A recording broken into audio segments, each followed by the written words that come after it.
Chino! Kimchi Chino! 오빠.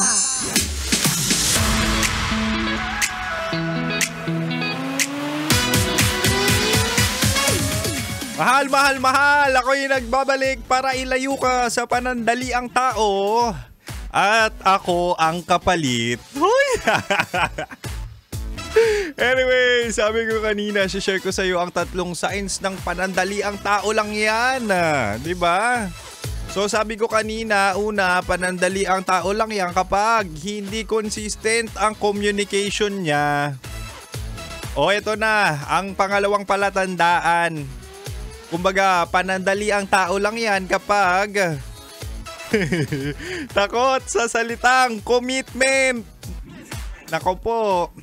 Kapag iniiwasan ang usapang status nyo, kung anong direksyon sa relasyon nyo, o kaya kung anong gusto niya sa inyo. Diyos ko, anong plano? Posibleng hindi ka niya na talaga nakikita pagtanda niya. At minsan sasabihan kang masaya naman tayo, yun ang mahalaga.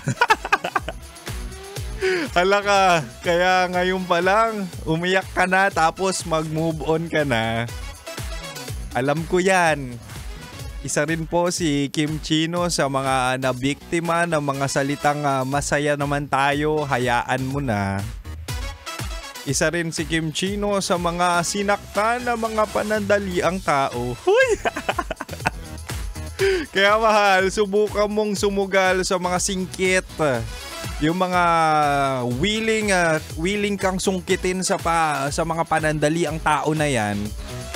Yung pangalan nun, Kim Chino. Tara na. Huy!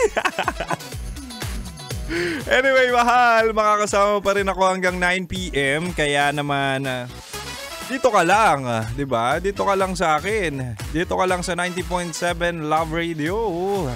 Kailangan pa bang i-memorize yan? Basic.